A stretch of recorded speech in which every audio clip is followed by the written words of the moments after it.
ဒီကနေ့1389ခုနှစ်တော်သလင်းလာဇန်73ရက်2025ခုနှစ်6လပိုင်း4ရက်ကြာသပတေးနေ့နနက်ခင်းခါကာလမန္တလေးတိုင်းဒေသကြီးပြင်ဦးလွင်မြို့နယ်ပြင်စာရွှေချောင်းသစ္စာရွှေစီကျောင်းတိုက်တွင်မှာ10ကြိမ်မြောက်ဆင်းရင်ကျင်းပကြတဲ့ဝါတွင်ကာလ9ရက်တာတရားစခန်းဝဲမနေ့က9ရက်ပြည့်ခဲ့လို့ဒီနေ့မနေ့ပြန်ညမယ်ပေါ့နော်နှုတ်ဆက်တရားအနေနဲ့ရောစွမ်းအနုမောဒနာတရားအနေနဲ့ရောစွမ်းအနုမောဒနာတရားဆိုတာကဘုန်းကြီးတို့စတဲ့နေ့ကနေဆုံးကတ်ကြတယ်တရားဓမ္မတွေနော်ဒီနေ့မနေ့ယောဂီများကိုအာယုံစွန်လူဒန်းကြမယ်တရားဓမ္မတွေသူတို့ကတူးတယ်ပါပဲမိခင်ကြီးဒေါ်နန်းယုံအားအမှုထား၍ဒေါ်နန်းရွှေနုမိသားစုလဲချာမြို့ရှမ်းပြည်တောင်ပိုင်းတဲ့ဒီကိုမလာနိုင်ကြဘူးသူတို့စီကိုစွမ်းအနုမောဒနာတရားလေးပို့ပေးရမယ်ပေါ့စွမ်းအနုမောဒနာတရားဆိုတာတဲ့နှုတ်ဆက်တရားဆိုတာလေးကိုအဓိကအာယုံစိုက်ပြီးတော့ပြောပါမယ်စကားတွေအများကြီးလည်းမဖြစ်စေပဲနဲ့မှတ်သားစရာတွေအများကြီးမဖြစ်စေပဲနဲ့တလုံးနဲ့အဓိပ္ပာယ်ကတော့အလွန်မှကျယ်ပြန့်ပြီးတော့ပြည့်စုံကောင်းမွန်တဲ့အဆုံးအမလေးနဲ့နှုတ်ဆက်တရားဟောရရင်ကောင်းမယ်ပေါ့ဘယ်တရားဖြစ်မလဲဆိုတာကိုတရားနာသက်ရင့်နေကြတဲ့ယောဂီတွေရိပ်မိမယ်ထင်ပါတယ်တလုံးနဲ့အပြည့်စုံဆုံးအကောင်းဆုံးအဆုံးအမဆိုတော့ဘယ်တရားဖြစ်မလို့အပ္ပမဒေနတမ္ပဒေတာတဲ့အခု9ရက်လုံးကြိုးပမ်းအထောက်ခဲ့ကြတာလည်းပဲအဲ့ဒီအပ္ပမဒေနတမ္ပဒေတာဆိုတဲ့အဆုံးအမကိုလိုက်နာတဲ့သဘောပါပဲအပ္ပမဒတရားအပ္ပမဒတရားကိုမြတ်စွာဘုရားကတရားတွေထဲမှာအမျက်ဆုံးတရားလို့ဟောတယ်အပ္ပမဒဆိုတာကောင်းမှုကိုမမေ့တာကောင်းမှုပြုဖို့မမေ့တာဒါအကျေပြန်ဆုံးအဓိပ္ပာယ်ပေါ့သူမပါလို့ရှိရင်ဘယ်ကောင်းမှုမှအလုံးမဖြစ်ဘူးမေ့နေတယ်ဆိုရင်ဒါနရောပြုပြမလားကိုကောင်းအောင်နေဖို့အပြစ်ကင်းအောင်နေဖို့ဆိုတဲ့သီလကိုရောစောင့်တည်ပြမလားတမာတိပညာဘာဝနာလုပ်ငန်းဆိုတာကြတော့ပိုးတောင်ဝေးသွားတယ်အဲ့တော့အပ္ပမဒဆိုတဲ့စကားလုံးလေးကကုသိုလ်ကောင်းမှုကိုမမေ့တာထို့ထက်ပိုပြီးတော့လေးနဲ့တဲ့အဓိပ္ပာယ်နဲ့ပြောရမယ်ဆိုရင်ကိုယ်ဘဝကိုမမေ့တာကိုဘာဖြစ်နေတယ်လဲဆိုတာကိုသိနေတာဒီစကားလုံးကလည်းအဓိပ္ပာယ်ကျယ်တယ်နော်ကိုယ်ဘဝကိုမမေ့တာဆိုတာကကိုယ်ဟာမွေးဖွားလာတယ်တဖြည်းဖြည်းနဲ့ပျက်စီးခြင်းစီကိုဥတည်ပြီးတော့ရွေ့လျားနေရတယ်ဘဝကိုမြင်တဲ့အခါမှာအ ਨੇ ဆုံးအလောက်လေးကတော့ခြုံငုံပြီးတော့ထိတိမိမိမြင်တတ်ဖို့လိုတယ်ကိုယ်ဘဝမှာမဟုတ်ပါဘူးဘယ်တရားရဲ့ဘဝပဲဖြစ်ဖြစ်စဖြစ်လာတဲ့ကိုယ်ကပျက်စီးခြင်းစီကိုဥတည်ပြီးတော့ရွေ့လျားနေတာအဲ့ဒါတာမယစီမယရက်မယနာမယဟုတ်တယ်မို့လားပြီးတော့အဲ့ဒါပျက်စီးမှုကြီးနဲ့တဲ့တိုးမှာပဲမွေးဖွားခြင်းနဲ့ပျက်စီးခြင်းရဲ့ကြားမှာအမျိုးအတွေ့အကြုံတွေလောကရန်တွေကိုရင်ဆိုင်ရင်းဖြည့်ရှင်းရင်းယုံရင်းကံရင်းနဲ့ပြောရရင်ဒုက္ခဖြစ်ရင်းနဲ့ပျက်စီးမဲ့တွေကိုသွားတာပါပဲဘယ်ချိန်ပြက်မလဲဆိုတာလည်းမသိအဲ့ဒါကိုအနိမိတ်တမနိညာတံမစ္ဆာနံဣဒာဇီဝိတံကတိရင်္စပရိတင်္စတင်္စဒုက္ခေနတန်ယုတံဟိုတနေ့ကပြောခဲ့တယ်ဘဝဆိုတာအသက်ဆိုတာဘယ်ချိန်ပြက်မလဲဆိုတာကိုမသိနိုင်ဘူးဘယ်လောက်ကြာနေရမလဲဆိုတဲ့အမှတ်အသားပါမလားဘူးတ တတ္တဝါတိုင်းဟာတယောက်ကိုဘယ်လောက်စီကြအောင်နေရလိမ့်မယ်ဆိုတာကိုထင်ရှားတဲ့အမှတ်အသားကလေးတွေပါလာခဲ့မယ်ဆိုရင်ကောင်းမှာပေါ့အခုအဲ့လိုအမှတ်အသားပါလာသလားပါမလား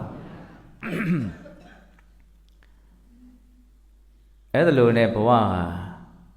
ဆင်းရဲဒုက္ခပေါင်းများစွာချမ်းရံပြီးတော့ပျက်စီးခြင်းတွေကိုရှေ့ရှုပြီးတော့သွားနေရတဲ့သဘောအဲ့ဒါကိုယ့်ဘဝကိုမမေ့တာဆိုတာအ ਨੇ ဆုံးအဲ့ဒါလေးကိုဘာလို့မလို့အမှတ်ရမယ်တတိရမယ်အဲ့ဒါထက်ပိုပြီးတော့အချိန်တိုင်းဖြစ်เสียအကြောင်းရှိလို့ဖြစ်လာတဲ့သဘာဝတရားတွေဒီလိုပဲပျောက်ကွယ်သွားတယ်လက်တွေ့လောဆယ်တကယ်ဖြစ်နေတဲ့တရားကိုအောက်မေ့အမှတ်ရတယ်အဲ့ဒါအဆင့်အမြင့်ဆုံးအပ္ပမဒအပ္ပမဒရဲ့အဓိပ္ပာယ်ကိုပြောတာနော်ကုသိုလ်ကောင်းမှုကိုမမေ့တာကိုယ်ဘဝရဲ့မွေးဖွားလာတဲ့ချိန်ကစပြီးတော့ပျက်စီးခြင်းတွေကိုဥတည်ပြီးတော့ဒုက္ခပေါင်းများစွာကိုရုန်းကန်ဖြေရှင်းရင်းနဲ့ရွေ့လျားနေရတဲ့သဘောကိုမမေ့တာအခုလောဆယ်ဘာဖြစ်နေသလဲဆိုတာကိုမမေ့တာအဲ့ဒီမမေ့မလျော့မပေါ်မဆတတိတရားနဲ့နေခြင်းလို့ဆိုတဲ့အပ္ပမဒတရားသည်တရားတွေထဲမှာသူတော်ကောင်းတရားတွေထဲမှာအမြတ်ဆုံးတဲ့အဲ့ဒါအင်္ဂုတ္တပါဠိတော်ဓတ္တကနိဗ္ဗတ်ထဲမှာမြတ်စွာဘုရားကဥပမာ10မျိုးတောင်ပေးပြီးတော့သူ့ကိုမြင့်မြတ်လှတဲ့တရားဆိုပြီးတော့ချီးမွမ်းထားတယ်တတ္တဝါတွေထဲမှာတပ်ပညုမြတ်စွာဘုရားရှင်နော်မြတ်စွာဘုရားတပ်ပညုတဉာဏ်ရှင်မြတ်စွာဘုရားအမြတ်ဆုံးပဲတဲ့ခြေမရှိတဲ့တရဝါခြေနှစ်ချောင်းရှိတဲ့တရဝါခြေလေးချောင်းရှိတဲ့တရဝါခြေများစွာရှိတဲ့တရဝါတင်ညာရှိတဲ့တရဝါတင်ညာမရှိတဲ့တရဝါတရဝါပေါင်းများစွာဖြစ်ပေါ်နေကြတဲ့ဒီလောကကြီးထဲမှာဘယ်သူအမြတ်ဆုံးလဲဘုရားအမြတ်ဆုံးသူတော်ကောင်းတရားတွေထဲမှာကုသိုလ်တရားတွေထဲမှာလည်းပဲအပ္ပမာဒဟာအမြတ်ဆုံးအဲ့တော့အပ္ပမာဒကိုဖျားနဲ့တူတဲ့တရားလို့အဲ့လိုပြောမယ်ဆိုရင်တော့ပြောလို့မရဘူးလားကောင်းလိုက်တာနော်ဖျားနဲ့တူတဲ့တရားနော်အလင်းရောင်ကိုဖြစ်စေတဲ့အရာတွေထဲမှာနေမင်းဟာအမြတ်ဆုံးပဲနော်ဒီလောကရကိုစွမ်းအင်တွေပေးတာဘုန်းကြီးတို့ဒီနေစက်ကြလာမှာသူဟာအကြီးကျယ်ဆုံးပဲကျန်တာတွေအကုန်လုံးဟာသူ့ကိုမှီပြီးတော့ဖြစ်နေရတာသူ့ကိုပဲခစားနေရတာနေကြီးကအလင်းတက်ကိုဖြစ်စေတဲ့အရာတွေထဲမှာအကြီးကျယ်ဆုံးဟုတ်လားအဲ့ဒါလိုပဲသူတော်ကောင်းတရားတွေထဲမှာလည်းပဲအပ္ပမာဒဟာအမြတ်ဆုံးအဲ့တော့အပ္ပမာဒဟာနေနဲ့တူတဲ့တရားလို့လည်းဆိုနိုင်ပဲပေါ့အဲ့ဒါ10မျိုးတောင်မြတ်စွာဘုရားဥမာပေးတယ်ဖျားနဲ့တူတဲ့တရားနေနဲ့တူတဲ့တရားဘာလို့အဲ့ဒီလောက်ထိမြတ်စွာဘုရားကဒီအပ္ပမာဒကိုချီးမွမ်းရတာတော့ဆိုရင်သူ့ကြောင့်ဖြစ်မဲ့ကောင်းကျိုးကအကြီးမားဆုံးဖြစ်လို့မို့ယောဂီများအဲ့ဒါလေးကိုသတိထားနော်ဘာလို့အပ္ပမာဒကိုမြတ်စွာဘုရားအကောင်းဆုံးလို့ချီးမွမ်းရအောင်ဆိုသူ့ကြောင့်ဖြစ်မဲ့အကျိုးရလဒ်ဟာအကြီးမားဆုံးဖြစ်လို့မို့သူမရှိရင်ဆုပ်ယုပ်မှုအကြီးအကျယ်ဖြစ်သွားတဲ့နေရာမှာလည်းပဲအထိကိစ္စဆုံးဆုပ်ယုပ်မှုဖြင့်ဆုပ်ယုပ်သွားနိုင်လို့အပ္ပမာဒကိုအမြတ်ဆုံးလို့ပြောရတာအဲ့ဒီအပ္ပမာဒနဲ့သူ့ရဲ့ဆန့်ကျင်ဘက်ပမာဒအပ္ပမာဒအကြောင်းကိုနားလည်မယ်ဆိုရင်နားလည်ဖို့ကြိုးစားတဲ့အခါမှာပမာဒရဲ့အကြောင်းကိုပါတခါတည်းတွဲပြီးတော့နားလည်အောင်ကြိုးစားနော်အဖြူရောင်လေးရဲ့တန့်ရှင်းမှုကိုပေါ်လွင်ဖို့အတွက်အနဲ့ရောင်လေးအညစ်တက်တွေနဲ့လည်းပဲရှင်းပြီးတော့စဉ်းစားရတယ်လို့မျိုးပေါ့အဲ့လိုရှင်းပြီးတော့စဉ်းစားတဲ့နေရာမှာအလွန်မှထိထိရောက်ရောက်ပြောထားတဲ့ဂါထာလေးတစ်ပုဒ်ရှိတယ်ဘုရားရဲ့အဆုံးအမတွေကိုမျက်နှိုးကြတဲ့ပုဂ္ဂိုလ်တွေဆိုရင်အလွတ်ရကောင်းရနိုင်တယ်ဘုန်းကြီးစကားလည်းအနှောင့်သွားမလွတ်နော်မရရင်တော့ဘလို့ဖြစ်မလွတ်ခါမှမလွတ်ရောပဲ အဲ့လိုပြောလိုက်လို့နည်းနည်းလေးနာပြီးတော့စိတ်ထဲနာပြီးတော့ကြက်မှတ်လိုက်မယ်ဆိုရင်လည်းအဲ့ဒါအမြတ်ပေါ့အပမာဒောအမတံပဒံပမာဒောမစ္ဆုနောပဒံအပမတ္ထာနာမိယန္တိယေပမတ္ထာယထာမတာတဲ့စာပိုက်ကလေး၄ပိုက်စလုံး32လုံးအဲ့ဒါလေးတောင်အလို့ရအောင်လုပ်မထားနိုင်ဘူးဆိုရင်ကိုယ့်အကိုစဉ်းစားရုံရှိရပဲအပမာဒောအမတံပဒံအပမာဒဆိုတဲ့တတိတရားဟာမသေးခြင်းရဲ့အကြောင်းနဲ့မသေးရာနိဗ္ဗာန်ရခြင်းရဲ့အကြောင်းပမာဒောမစ္ဆုနောပဒံမိမိရောရောပေါ်ပေါ်ဆဆနေခြင်းလို့ဆိုတဲ့ပမာဒတရားတော့အဖန်ဖန်သေးရခြင်းရဲ့အကြောင်း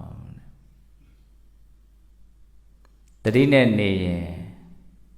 မသေးရာနိဗ္ဗာန်ကိုရပြီးတော့ဘယ်တော့မှမသေးရတဲ့အဖြစ်ကိုရောက်မယ်တတိနဲ့မနေရင်တော့သေတတ်တဲ့ဘဝတွေကိုရပြီးတော့ခဏခဏမပြီးနိုင်မဆုံးနိုင်အောင်သေရလိမ့်မယ်သေရတာကိုမငြင်းငွေသေးဘူးသေရတာကိုမပြင်းသေးဘူးဆိုရင်တော့အဲ့ဒါတတိနဲ့မနေနဲ့ခပ်ပေါ်ပေါ်နေလိုက်ရုံပဲသေဖို့ကတော့ဘာမှမခဲရင်ဘူးသေဖို့ကဘာမှမခဲရင်ဘူးလို့သာပြောရတာတကယ်သေတော့မယ်ဆိုတော့ဆင်းရဲလိုက်သမှ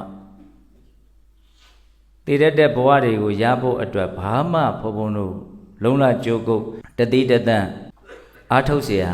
မလိုဘူးဒီတိုင်းသာနေလိုက်ဘာလို့မလို့တည်တဲ့ဘဝတွေကိုရပြီးတော့သိရလိမ့်မယ်ဆန့်ကျင်ဘက်ကြီးနော်အပမာဒနဲ့နေမယ်ဆိုလို့ရှိရင်တော့ဘဝရဲ့အပေါ်မှာသိမြင်နားလည်မှုတွေတိုးတက်လာပြီးတော့ဘဝရဲ့သဘာဝကိုဒုက္ခသစ္စာတွေလို့ပိုင်းခြားပြီးတော့သိတဲ့အနေအထားထိမြန်ရောက်အောင်အသိဉာဏ်မြင့်သွားမယ်ဆိုရင်အဲ့ဒီအသိဉာဏ်သည်နိဗ္ဗာန်ချမ်းသာကိုရမောက်ပြုနိုင်တဲ့အဆင့်ထိရောက်သွားတယ်အဲ့ဒါနောက်ဆုံးဘဝရဲ့ပုံမှာမမောမှုလုံးလုံးလျားလျားချုပ်ပြောက်ပြီးတော့နောက်ထပ်ဘဝဖြစ်စေတဲ့ကံတရားတွေလည်းအကုန်လုံးပျက်စီးသွားတယ်ဘဝမရတော့မသေးရတော့ဘူးအပမာဒောအမတံပဒံဆိုတာအဲ့ဒါလိုလေးရိုးရှင်းရှင်းနားလည်ရမှာနော်အပမာဒသည်မသေးရနိဗ္ဗာန်ရခြင်းရဲ့အကြောင်းပမာဒကတော့အဖန်ဖန်သေးရခြင်းရဲ့အကြောင်းအဲ့ဒါလေးကိုလည်းပဲနည်းနည်းလေးနားလည်ရမယ်မနုဇတပမတ္တဇာရိနောတဏဝတ္တိမာလောဝဝိယသောပလဝတိဟုရဖလမိတ်ဆံဝဝနတမိဝါနေရောတဲ့မိမိရောပမာဒလွှမ်းမိုးပြီးတော့နေကြတဲ့တတ္တဝါတွေရဲ့စိတ်ထဲကိုတဏှာလို့ဆိုတဲ့လူချင်းမမောမှုလောဘဓာတ်တွေဟာတောထလာလိမ့်မယ်တဲ့အဲ့ဒီထဲမှာတော့သူကမာလောຫນွယ်လို့သုံးတယ်မာလောຫນွယ်ဆိုတာခြုံပုတ်ကြီးတွေလို့အကြံမြင်လိုက်ပေါ့ຫນွယ်ပင်ကြီးတွေတချို့မြေအလွန်ကောင်းတဲ့နေရာတွေမှာဆိုရင်4-5-6 လလောက်နဲ့မမှတ်မိတော့တခါတဲ့တောထသွားဘုန်းကြီး20မိုင်မှာဆိုလို့ရှိရင်မိုးတွင်3 လလောက်မရှင်းတာနဲ့လူသွားလို့မရတော့ဘူးလူသွားလို့ရအောင်ဘက်ဖိုးနဲ့ထိုးထားပြီးသားနေရနော်အဲ့ဒါ3 လလောက်4 လလောက်နဲ့သွားလို့မရတော့သူတို့အလုပ်ကိုသူတို့အမလီကြိုးစားပန်းစားလုပ်နေကြအဲ့ဒီအပင်တွေကလှုပ်လိုက်သမှအဲ့ဒါကိုမြတ်စွာဘုရားဟောတာနော်မိမိရောပေါ်ပေါ်ဆဆနေကြတဲ့တတ္တဝါတွေရဲ့စိတ်ထဲကိုတောထလာလိမ့်မယ်တဲ့ဘာတွေတုံးဆိုတော့လောဘတွေတဲ့ဟုတ်လားလောဘတွေတောထလာနော်အဲ့ဒါကိုတဏှာဝတ္တိမာလောဝဝိယမာလောຫນွယ်ကြီးခြုံပုတ်ကြီးတွေတိုးလာတယ်လို့လောဘဓာတ်တွေဟာတိုးလာတယ်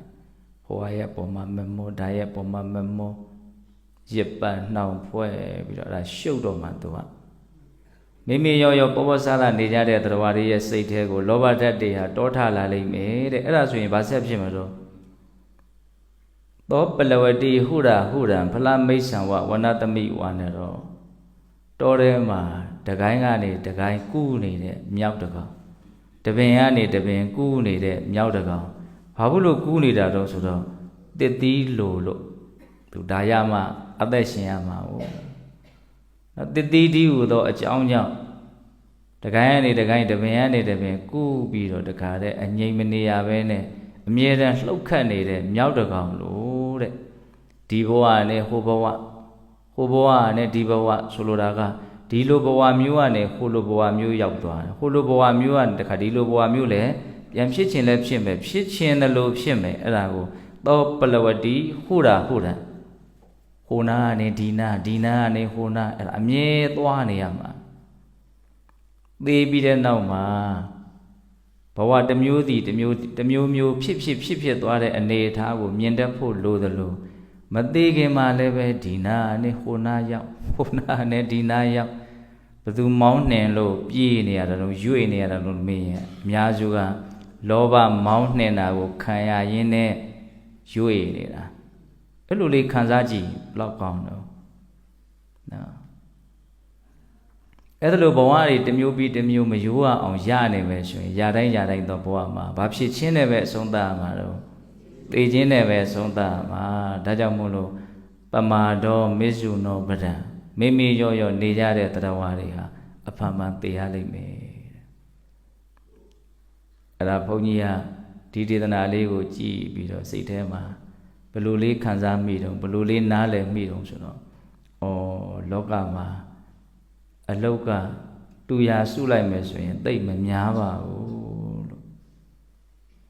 အပေါ်ယံလျှောက်ကြည့်မယ်ပြောမယ်ဆိုရင်တော့မစိုးနိုင်ဘူးပေါ့ तू ကဘာလုပ်တာ तू ကဘာလုပ်တာအလောက်ကံကဘာလဲလို့မေးလိုက်ရင်အသက်မွေးကြောင်းအလုပ်တွေအမျိုးမျိုးရှိသလိုဝါသနာပါရလျှောက်လုပ်နေတဲ့အလုပ်တွေလည်းအမျိုးမျိုးရှိတာပေါ့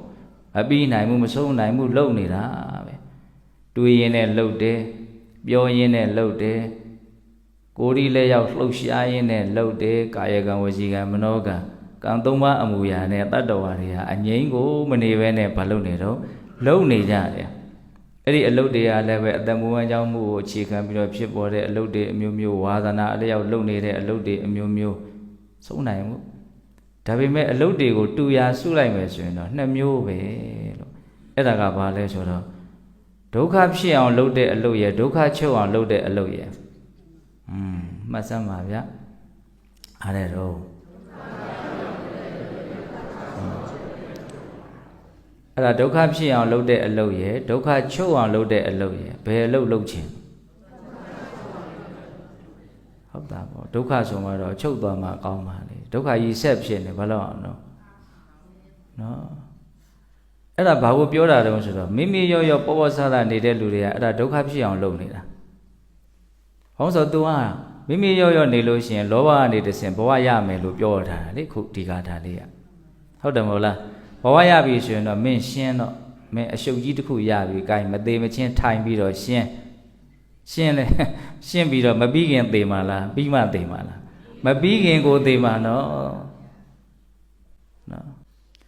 အဲ့ဒါဘဝမှာဒုက္ခဖြစ်အောင်လုပ်တဲ့အလုပ်ဆိုတာမိရောနေတဲ့အနေအထားကိုရည်ရွယ်ပြောတာဒုက္ခချုပ်အောင်လုပ်တဲ့အလုပ်ဆိုတာကြတော့မမေ့မလျော့မပေါ်မဆနေတဲ့အနေအထားလေးကိုရည်ရွယ်ပြီးတော့ပြောတာအဲ့ဒါတတိနဲ့နေမိတဲ့အချိန်လေးငါဒုက္ခချုပ်အောင်လုပ်နေတာဟဲ့တတိနဲ့မနေမိတဲ့အချိန်တိုင်းငါဒုက္ခဖြစ်အောင်လုပ်နေတာဒါကခြုံမိတဲ့စကလုံးလေးနဲ့ပြောကြည့်တာဒါလေးကိုအသေးစိတ်ခံစားကြည့်ဟောမှာအလုပ်ကနှစ်မျိုးရှိတာပါဘာတော့သေဖို့လုပ်နေတဲ့အလုပ်ရဲ့အသေးလွတ်ဖို့လုပ်တဲ့အလုပ်ရဲ့ဟောဒီလိုလဲပြောလို့မရဘူးလားတတိနဲ့မနေလို့ရှိရင်တော့ဘဝရကြောင်းလောဘတွေဖြစ်ပြီးတော့အဲ့ဒါသေရမှာပဲအဲ့ဒါသေဖို့လုပ်တာပမာဒဆိုတာအဲ့ဒါသေဖို့အလုပ်လုပ်နေတာအပမာဒဆိုတာကတော့အသေးလွတ်အောင်အလုပ်လုပ်တာအဲ့လိုလေးတွေမြန်တွေးကြည့်မယ်ဆိုရင်တတိနဲ့နေလို့စိတ်ပို့ပြီးတော့ဘာဖြစ်မှာတော့ထက်တန်လာနော်အဲ့ဒါယောဂဖြစ်ဖို့အလုပ်လုပ်နေတာယောဂချုပ်ဖို့အလုပ်လုပ်နေတာယောဂီတို့ဉာဏ်ရှိရင်ရှိသလောက်အများကြီးဆက်ပြီးတော့အဖြေမှန်တွေထုတ်လို့ရတယ်။အိုဖို့အလုပ်လုပ်နေတာအိုလွတ်ဖို့အလုပ်လုပ်နေတာရှုပ်ဖို့အလုပ်လုပ်နေတာအရှုပ်တွေရှင်းသွားဖို့အလုပ်လုပ်နေတာပူဖို့လောင်ဖို့အလုပ်လုပ်နေတာအပူတွေငြိမ်းဖို့အတွက်အလုပ်လုပ်နေတာအများကြီးပြောလို့ရတယ်။ဘာလို့ကိုစားပုတ်ပြီးတော့ပြောနေအောင်ဆိုတော့ဘဝဖြစ်ဖို့အလုပ်လုပ်နေတာရဲ့ဘဝချုပ်ဖို့အလုပ်လုပ်နေတာရဲ့ဒါကိုရည်ရွယ်ပြောတာဟုတ်လား ဘဝဖြစ်ရင်ဒုက္ခဖြစ်မှာဒါကြောင့်ဒုက္ခဖြစ်အောင်လုပ်နေတာဘဝဖြစ်အောင်လုပ်တဲ့လူတွေဘဝချုပ်အောင်လုပ်တဲ့လူတွေကတော့ဒုက္ခချုပ်အောင်လုပ်နေတာအများကြီးပြောတတ်သွားရင်နော်အဲ့ဒါကိုအကုန်လုံးအဓိကကြတဲ့စကားလုံးလေးသုံးပြီးတော့ပြောမယ်ဆိုရင်တော့ဒုက္ခဖြစ်အောင်လုပ်နေတဲ့အလုပ်ရဲ့ဒုက္ခချုပ်အောင်လုပ်တဲ့အလုပ်ရဲ့ဘယ်ထိဒီစကားလေးကနော်ဆက်ဆံမှုတွေကျေပြန့်သွားလဲဆိုတော့သစ္စာလေးပါးတွေရောက်သွားဒုက္ခသမုဒယသစ္စာဘယ်သူကိုပြောတာတော့လောဘသူဒီဘာကိုဖြစ်စေမှာတော့ဒုက္ခကိုပဲဖြစ်စေမှာဒုက္ခនិရောဓဂ ामि နိပရိပဒါလို့ဆိုတဲ့မဂ်ရင်၈ပါးသူဒီဘယ်ကိုဆက်ရောက်စေမှာတော့ဒုက္ခនិရောဓဒီကိုဆက်ရောက်စေမှာဘဝကဒုက္ခပဲနိဗ္ဗာန်ကဒုက္ခនិရောဓပဲအဲ့လိုဆိုရင်ဘဝရဖို့လုပ်နေတာလားဘဝချုပ်ဖို့သို့မဟုတ်နိဗ္ဗာန်ကိုမျက်မှောက်ပြုဖို့လုပ်နေတာလားဟောအလုတ်ကဒီနှစ်ခုပဲရှိတယ်မင်းသမုဒယသစ္စာနဲ့နေမှာလားမဂ္ဂသစ္စာနဲ့နေမှာလားဒါပဲလေကျွတ်တို့သိပြီးသားအကြောင်းအရာတွေကိုနားလည်မှုကျေပြန့်အောင်ချဲ့ကြည့်ရနော်ဒါဘုန်းကြီးကတော့အလွန်ကိုအရာသာရှိစွာပြောနေတာပဲဟုတ်တယ်မို့လားဒုက္ခဖြစ်အောင်လုပ်နေတာလားဒုက္ခချုပ်အောင်လုပ်နေတာလားဆိုတာဒုက္ခသစ္စာဖြစ်အောင်လုပ်နေတာလားဒုက္ခនិရောဓစီကိုဆိုက်ရောက်အောင်လုပ်နေတာလားဒီမေကွန်းအဲ့ဒါကိုတစ်မျိုးမေးမယ်ဆိုရင်ဘယ်လိုပြောမလဲသမုဒယသစ္စာနဲ့နေနေတာလားမဂ္ဂသစ္စာထဲမှာနေနေတာလားအဲ့ဒါတတိမရှိလို့ရှိရင်သမုဒယသစ္စာနဲ့နေတာပဲလာမှာလေဟိုမှာလောဘကတတိမရှိတာနဲ့လောဘကလာမှာနော်ဘယ်လောက်ထိလာမလို့တောင်ဟောတာတော့တောထလာလိမ့်မယ်လို့တောင်ဟောတာနော်ဟုတ်လားမဂ်ရင်၈ပါးနဲ့နေတယ်ဆိုတာဘာကိုပြောတာတော့အနှစ်ချုပ်ပြောတော့အပ္ပမာဒနဲ့နေတာပဲဒါကြောင့်မို့လို့မြတ်စွာဘုရားအပ္ပမာဒကိုအမျက်ဆုံးတရားလို့ပြောတာသူနဲ့မနေရင်အထိကိဆုံးပဲသူနဲ့နေမယ်ဆိုရင်အကျိုးရှိဆုံးပဲဒါကြောင့်အပ္ပမာဒောအမတံပဒံပမာဒောမစ္ဆုနောပဒံအပ္ပမတ္ထာနမိယံတိယေပမတ္ထာယထမတာဒါပထမနှစ်ပိုက်ကိုရှင်းတာနော်မမေ့ခြင်းသည်မသေးရနိဗ္ဗာန်ရခြင်းရဲ့အကြောင်းမေ့ခြင်းသည်အဖန်ဖန်သေရခြင်းရဲ့အကြောင်းတဲ့နောက်တစ်တွဲကြံသေးတယ်အပ္ပမတ္ထာနမိယံတိယေပမတ္ထာယထမတာအဓိပ္ပာယ်ကဘာပြောတာတော့ဆိုတော့မေ့နေတဲ့လူတွေဟာလူသေးနဲ့တူတယ်ဘာမှစစ်မှန်တဲ့ကြီးပွားတိုးတက်မှုမရှိဘူးနော်မမေ့တဲ့လူတွေကမှလူရှင်နေအသက်ဝင်နေတယ်ကြီးပွားနေတယ်တိုးတက်နေသေတဲ့လူနဲ့ရှင်တဲ့လူနဲ့တောင်ဥမာပေးတာနော်အပ္ပမတ္ထာနမိယံတိယေပမတ္ထာယထမတာမေ့နေတဲ့လူကလူသေးနဲ့တူတယ်မမေ့တဲ့လူတွေကမသေးကြဘူးဒါကလေးကအဓိပ္ပာယ်တစ်မျိုးနောက်ထပ်ဒီပါဠိလေးကပဲအဓိပ္ပာယ်တစ်မျိုးထွက်သေးတယ်အဲ့ဒီနောက်ထပ်အဓိပ္ပာယ်လေးကိုဒီဘုန်းကြီးကပို့ကြိုက်တယ်အပ္ပမတ္ထာနမိယံတိယေပမတ္ထာယထမတာမေ့နေတဲ့လူတွေစူးစူးဝါးဝါသေရတယ်လို့မျိုးမမေ့တဲ့လူတွေအဲ့လိုစူးစူးဝါးဝါမသေရဘူးတဲ့မေ့သူနဲ့မမေ့သူသေခြင်းမတူဘူးလို့ပြောတာနော်စောစောကမမေ့ခြင်းဟာမသေးခြင်းရဲ့အကြောင်းမေ့ခြင်းသည်သေခြင်းရဲ့အကြောင်းဆိုတာကတော့အကျေပြန်ဆုံးရှုထောင့်ကနေကြည့်ပြီးတော့မေ့ခြင်းမမေ့ခြင်းရဲ့အကျိုးရလဒ်ကိုပြောတာအခုဒီဟာကြတော့သူကဒီဘဝရဲ့သေဆုံးခြင်းကိုကြည့်ပြီးတော့ပြောမှာမဖြစ်မနေဒီဒုက္ခကြီးကိုကျွတ်တို့ရင်ဆိုင်ကြရမှာနော်ပျက်စီးမှုဆိုတဲ့ဒုက္ခကြီးကြည့်ရတာတော့လို့မှပြေလည်မဲ့ပုံမပေါ်သေးဘူးဟုတ်လားနော်ဘာဖြစ်လို့တော့တွေ့တာမှုမကင်းသေးတာကိုကြည့်ပြီးတော့ပြောတာသေပြီဆိုတော့အကုန်စွန့်ရမှာနော်လက်ခံနိုင်တဲ့စိတ်ရှိပါမလားဆိုတာလေးကိုကိုယ့်အကိုအထက်ထက်မေးခွန်းထုတ်ပြီးတော့စစ်ဆေးတာရပါတယ်ဗျာဆိုရင်တော့ဝမ်းသာစရာကြီးပေါ့နော်ဒါပေမဲ့ထင်တဲ့လောက်တော့လွယ်မှာမဟုတ်ဘူးနော်တို့ကြည့်လေစိတ်ကလေးကိုတို့ကြည့်သေခြင်းတရားလောက်မကြီးကျယ်တဲ့ပျက်စီးခြင်းလေးနဲ့အရင်တို့ကြည့်အဲ့ဒီကြရင်ခန္ဓာရင်ရှိမလားမရှိဘူးလားဆိုတာသိရအောင်အစမ်းစာမှုဝဲတောင်တဘုံဘုံကြနေမယ်ဆိုရင်တော့အသိကြီးကတော့သေချာပေါက်ကြမှာပဲနော်တို့ကြည့်လိုက်ဘယ်ပျက်စီးခြင်းလေးကိုစိတ်ကကြည်ကြည်သာသာလက်ခံနိုင်တယ်လေလို့ အဲ့ဒါကိုသေရဲပါတယ်လို့အထင်ရောက်နေတဲ့လူတွေပိုးပြီးတော့စဉ်းစားဟောဒီဘုန်းကြီးပြောတဲ့စကားကိုရပါတယ်ကိစ္စမရှိပါဘူးဆိုရင်ဝမ်းသာတာပေါ့မရဘဲနဲ့ရတယ်လို့ထင်နေမှာဆိုလို့အဲ့ဒီကြမှာပြဿနာအကြီးတက်ပါနော်ခြောက်နေတာမဟုတ်ဘူးနော်စိတ်ကမြင်နိုင်ခဲ့တယ်ဟုတ်လားအဲ့တော့ဒီနောက်ပါတာကအဲ့ဒါကို तू ကပြောတာမေ့နေတဲ့လူတွေကသေဂာနီးမှာဆင်းရဲရလိမ့်မယ်မမေ့တဲ့လူတွေကသေဂာနီးမှာမဆင်းရဲရဘူးသေဂာနီးမှာဆင်းရဲတာတန်တရားနဲ့ခြီးပြီးတော့ပြောမယ်ဆိုရင် तू ကအလွန်အထိနာတယ်မသေးခင်မှာဆင်းရဲတာကသေဂာနီးမှာဆင်းရဲတာတော့မဆိုးဘူးမသေးခင်ဆင်းရဲတာတွေကအထိုက်အလျောက်ဖြည့်ရှင်းလို့ရတယ်နောက်ဆုံးဖြည့်ရှင်းလို့မရဘူးဆိုရင်တော့နော်သူ့ကိုခံရမယ့်အနေအထားလေးကတိတ်မကြီးကျယ်ဘူးသေဂာနီးမှာဆင်းရဲတာကဖြည့်ရှင်းရလဲခက်တယ်သူ့ကြောင့်ဖြစ်လာတဲ့ဒုက္ခကြီးကအလွန်ကြီးတယ်သေဂာနီးမှာဆင်းရဲသေနောက်ဒုတိယဖြစ်မဲ့ဘဝတည်ဆင်းရဲတဲ့ဘဝမျိုးပဲရမှာအဲ့ဒါကြောင့်ပြောတာဟုတ်လားဒါကြောင့်သေဂာနီးမှာမဆင်းရဲဖို့သေဂာနီးမှာချမ်းသာဖို့သေဂာနီးမှာစိတ်ကလေးတန်တန်ရှင်းရှင်းကြည်ကြည်လင်းလင်းရှိဖို့မနောက်ကျဖို့မပင်ပန်းဖို့အများကြီးပါတော့ကြိုးစားရမယ်အဲ့ဒါမြတ်စွာဘုရားကပမာဒနဲ့နေမယ်ဆိုလို့ရှိရင်တော့သေဂာနီးမှာဆင်းရဲလိမ့်မယ်အပမာဒနဲ့နေနိုင်တဲ့လူတွေကတော့သေဂာနီးမှာအဲ့လိုမျိုးမဆင်းရဲရဘူးလို့အပမတ္ထာနမီယန္တိယေပမတ္ထာယထာမတ္တာဆိုတဲ့ပါဠိပိုက်လေးကအဲ့ဒါလိုအဓိပ္ပာယ်ရတာဟုတ်လားအဲ့ဒါလို့ဆိုရင်ပမာဒလွှမ်းမိုးပြီးတော့နေတဲ့လူတွေသေဂာနီးမှာဘုန်းကြီးဘလို့ဆင်းရဲမှာတော့ဖေဟာမေးစရာရှိမိမိရောပေါ်ပေါ်ဆားဆားနေတယ်ဆိုတာအဆင့်အမျိုးမျိုးရှိတယ်ဒုသရိုက်တရားတွေနဲ့ပျော်မွေ့ပြီးတော့ဘဝရဲ့တန်ဖိုးလဲနားမလဲဘာလို့ရင်ဘာဖြစ်မယ်ဆိုတာလည်းမသိတကယ်ကမှုရှုတော့ဘဝမှာဆင်ကန်းတော်တို့နေကြတဲ့လူတွေရှိတယ်အကြီးစားမေ့လျော့ခြင်းလို့ခေါ်တယ်ဒါသေချာပေါက်နီးသေဂာနီးမှာပူလောင်စရာဆင်းရဲစရာရှိတယ်ဟုတ်တယ်မဟုတ်လားနောင်တတွေနဲ့သွားမှာလေနော်ခမေးလျော်ခြင်းအလတ်စားအဲ့ဒါကဘာတော့ဆိုတော့အာယုန်နေနဲ့ပျော်နေတာကိုဝါဒနာပါရာအလုတ်ကလေးတွေလှုပ်ရင်းနဲ့ဆိုကြပါစို့ဘုန်းကြီးကအယုတ်ဆွဲတာငငယ်ကအလွန်ဝါဒနာပါတယ်အခုလည်းပဲသူများပကြီးလေးများဆွဲပြရင်မျက်စိကခွာလို့ကိုမရတော့ဘူးဒါဘာတော့ဆိုတော့သူအယောင်မှတက်မဲ့တဲ့သဘောပါလာတာပေါ့နော်အယောင်တွေကိုစိတ်ဝင်စားတချို့ကြတော့အဲ့လိုမဟုတ်အတန်တွေကိုစိတ်ဝင်စားတာတန်စင်အနှိမ့်အမြင့်အလွန်နားလေတယ်အတန်တွေကိုစိတ်ဝင်စားတာအတန်တွေကိုပကြီးကားတစ်ချက်လို့လုံနိုင်တာဟုတ်လား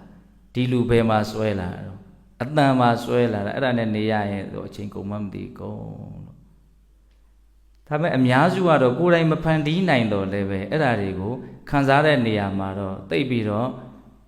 အောက်မကြလာဟုတ်လားနော်အယောင်လေးဆိုရင်လည်းကြည်ကျင်လိုက်တာပဲအတန်လေးဆိုရင်လည်းနားထောင်ကျင်လိုက်တာပဲဘာတွေပြောတာတော့အာယုံကိုခံစားခြင်းတာနှစ်လိုပွဲကောင်းတဲ့မျက်နှိုးပွဲကောင်းတဲ့ရခြင်းစရာကောင်းတဲ့အာယုံနဲ့တွေ့ရင်ခွာကိုမခွာနိုင်တော့ဘူးနောက်ထပ်ဘာကြံသေးတော့အနံ့ဘယ်အမျိုးအစားရေမွေးလေးဟုတ်လားအဲ့အနံ့လည်းပဲကောင်းတဲ့အနံ့တွေကိုဒီလောက်ကြီးဖြတ်သန်းရတာဘုန်းကြီးကမခက်ဘူးမကောင်းတဲ့အနံ့တွေဆိုရင်နည်းနည်းလေးနဲ့ကိုအခုပြဿနာဖြစ်နေဟိုတနေ့ကမိခိုးတော်လေးနည်းနည်းနန်းတာတခါတည်းကြက်သွားတာလေယောဂီတို့ရိပ်မိမလားမသိဘူးအဲ့ဒါအပိုတွေလုံနေရမဟုတ်ဘူးခါငါတရားတောင်ဆက်ဟောလို့ရပါမလားမသိဘူးသူအလက်ကျက်သဘောတွေပါရောက်သွားသလားမသိပါဘူးဒါတော့ရုပ်ပိုင်းဆိုင်ရာဖောက်ပြန်ချိုးရမှုလည်းပဲပါကောင်းပါမယ်ပေါ့အဲ့တော့ပြောရင်တာဘာတော့အလက်စားမေးလျော့မှုဆိုတာအဲ့ဒီအာယုန်နေနဲ့ပြောနေတာအဲ့ဒီအာယုံရာချောင်းပိုက်ဆံတွေကိုရှာရင်းနဲ့ပြောနေတာပိုက်ဆံရတဲ့အလုပ်တွေကိုပဲလုပ်ရင်းနဲ့ပြောနေတာအလွန်ချမ်းသာတဲ့တထေးတယောက်နဲ့စကားပြောဖို့တယ်အသက်လည်းတော်တော်ကြီးနေပါပြီ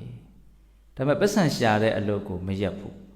တေချာတာကတော့ရှာသွားတဲ့ရှာထားတဲ့ပစ္စည်းကိုကုံအောင်သုံးမသွားဘူးဆိုတော့တေချာတယ်ဘာကိစ္စနဲ့ရှာနေတယ်လဲဆိုတာလေးကိုစိတ်ဝင်စားမိတယ်ဘာလို့ရှာလဲဆိုရှာတာကိုပဲမက်မောနေတာရှာနေရတာကိုပဲตายရနေတာအဲ့ဒါဒေသနာတွေထဲမှာအတိအကျဟောထားတယ်ရှာရတာကိုပဲตายရနေတာသူကရှာရင်ရတယ်ရတော့ကျင်တတ်တယ်သူသုံးတဲ့နေရာမှာပြောတာမဟုတ်ဘူးရှာရင်ရရင်နဲ့ပြောနေတာ ဟာဒါလည်းဝတ်တစ်မျိုးပါလားဟဲ့စဉ်းစားကြည့်နော်ပြည်လေလို့ရှိရင်ပိုးတောင်ပျော်သေးတယ်အဲ့ဒါလဲပတ်နေတော့တာပဲငါရှာတာငါကုံအောင်သုံးသွားမယ်ဆိုပြီးတော့ရှာနေပါသူကသုံးဖို့သိစိတ်ဝင်သားဘူးနော်ကဏ္ဍတွေကိုအရန်စိတ်ဝင်သားတယ်ငါဘလောက်ရင်းလိုက်တယ်ဘလောက်တိုးလာတယ်ဟာအဲ့ဒါကိုစိတ်ကဘာဖြစ်နေတော့ပျော်နေတယ်ဒါပါလေအလတ်စားမေ့လျော့မှုလို့ခေါ်တယ်နော်အများစုကတော့ကိုဟာလေးနဲ့ကိုလောင်းကားအောင်ကိုပဲတခါတည်းဟာအဲ့ဒါလည်းပဲအရန်စိတ်ဝင်စားစရာကောင်းတဲ့ဇလန်းပဲဟုတ်လားအဲ့လိုမျိုးမဖြစ်လို့ရှိရင်တချို့ကအားတဲ့အတွက်ကြောင့်အဲ့ဒါပိုးချောင်ချောင်အတွေးတွေနဲ့တခါတည်းစိတ်တွေဆင်းရဲနေတဲ့သေးတယ်လူတွေကိုကြည့်ရတာရမ်းစိတ်ဝင်စားတဲ့အကောင်းတယ်တချို့စိတ်တွေဆင်းရဲစိတ်တွေပူယူးကြောင်ကြောင်ဖြစ်တာတွေရှိရတယ်ဘာလို့စိတ်တွေဆင်းရဆိုတော့အဓိကအကြောင်းတရားတော့အားနေတာအဲ့ဒါမနေ့စာမနေ့ညသာညအကြီးအကျယ်ကြိုးစားပြီးတော့ရှားမဲ့လူတွေအဲ့လိုဖြစ်ကုန်မဖြစ်ဘူးနော်အဲ့ဒါတတိထားအဲ့တော့နေရာတိုင်းမှာခက်နေတာပါပဲဘယ်နာမှမလွယ်ဘူးနော်မရှိတော့လည်းမရှိလို့မလွယ်ဘူးရှိတော့လည်းရှိလို့မလွယ်ဘူးအလဲအလက်လေးရတယ်အလဲအလက်လေးမှုလို့ကိုမလွယ်ဘူးလွယ်ခြင်းအကုန်လွယ်တယ်ခက်ခြင်းရင်အကုန်ခက်တယ်လွယ်ခြင်းခက်ခြင်းကဘယ်ပေါ်မှာမူတည်တာတော့ကိုယ့်ရဲ့စိတ်ထဲမှာပဲကိုယ်စိတ်ထဲကကိုဘယ်လောက်နားလဲတယ်လဲဘယ်လောက်သိတယ်လဲနော်ဒီသဘောလေးတွေမြင်အောင်ကြည့်အဲ့တော့ဘာပြောနေရတော့ဘုန်းကြီးကမေးလျော်ခြင်းကအဆင့်အမျိုးမျိုးရှိတယ်ဒုသရိုက်တွေနဲ့ပြောပြီးတော့မကောင်းမှုနဲ့မွေးလျော်ပြီးတော့မေးတယ်အကျဉ်းစားကြောက်စရာကောင်းတယ်အာယုန်နေနဲ့မေးတယ်အဲ့ဒါအလတ်စားနောက်ထပ်မေးတာရှိသေးတယ်ဘာတော့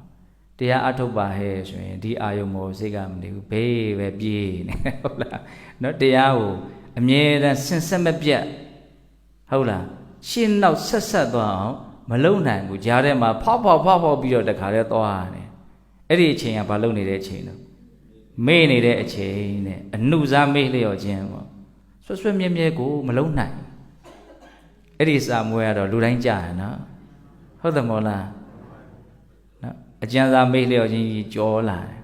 အလတ်စားမေ့လျော့ခြင်းကိုလည်းကြိတ်မှိတ်ပြီးတော့ကြောလာတယ်ဒီကြတော့မှဝုန်းနဲ့ပြုတ်ကြတာ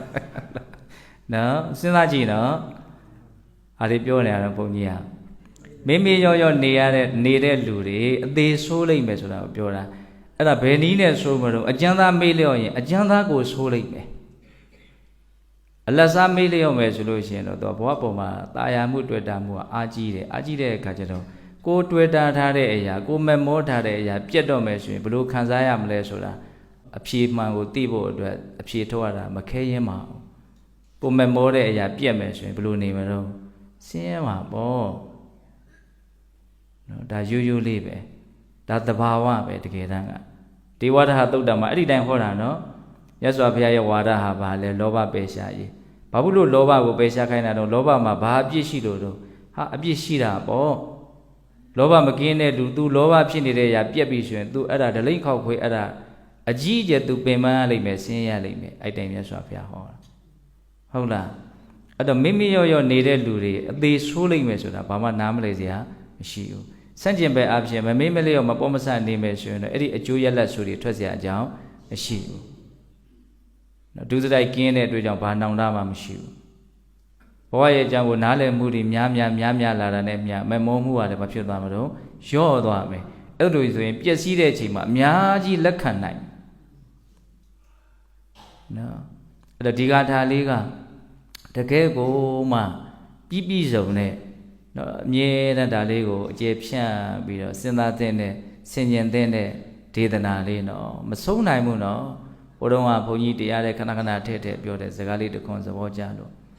အဖျားရေဆက်အနက်ပင်လေဆိုတဲ့စကားလေးမှတ်မိလားမသိဘူးအဖျားရေဆက်အနက်ပင်လေအဖျားမှာတီးနေတဲ့ရေဆက်ကလေးကတီးသေးလေးပါဒါပေမဲ့အခြေချက်လိုက်တဲ့အခါကျတော့ရေပြင်ကြီးအကျယ်ပင်လေကြီးလောက်ကျယ်တဲ့ရေပြင်ကြီးဖြစ်သွားတယ်ပြောတဲ့စကားလုံးလေးကတော့အဖျားမှာတီးနေတဲ့ရေဆက်ကလေးလောက်ပဲရှိတယ်တိတိလေးတူတူလေးအဓိပ္ပာယ်ကတော့သူညံကြီးရင်ကြီးသလောက်အခြေချဲလို့ရတယ်အဲ့ဒီစကားအဲ့ဒီဒေသနာမျိုးနော်အခုပြောလိုက်တဲ့အပမတော်အမတံပဒံပမာတော်မစ္ဆုနောပဒံအပမတ္ထာနမိယံတိရေပမတ္ထာယထာမတ္တာ မမိမလျော့နေခြင်းသည်မတရားနိဗ္ဗာန်ရခြင်းရဲ့အကြောင်းမိမိရော့နေခြင်းသည်အဖန်ဖန်တရားခြင်းရဲ့အကြောင်းမေ့နေတဲ့လူတွေအသေးဆိုးတယ်လို့မျိုးမမေ့တဲ့လူတွေအသေးမဆိုးဘူးတဲ့နော်အလွန်မှကောင်းမွန်တဲ့ဒေသနာကောင်းလွန်းမှနော်ကြောင်ကြက်ထားအဲ့တော့နှုတ်ဆက်တရားအဲ့ဒါပဲနော်တတ်နိုင်တယ်များအပမာဒနဲ့နေကြဖို့ပဲအဲ့တော့ဒီနှုတ်ဆက်တရားလေးထဲမှာမှတ်မိစေခြင်းတဲ့စကားလေးတစ်လုံးတော့ရှိတယ်အဲ့ဒါဘာလို့ဆိုတော့လောကမှာဘဝမှာအလုတ်က2မျိုးပဲရှိတာဒုက္ခဖြစ်အောင်လုပ်တဲ့အလုတ်ရဲ့ဒုက္ခချုပ်အောင်လုပ်တဲ့အလုတ်ရဲ့ငါပဲအလုတ်လုပ်နေတာတော့စီစစ်ကြဖို့ပေါ့နော်သေဖို့လုပ်နေတာရဲ့အသေးလွတ်ဖို့လုပ်နေတာရဲ့ဒီလိုလည်းပြောလို့ရရင်နော်ဘာလို့ရည်ညွှန်းတာတော့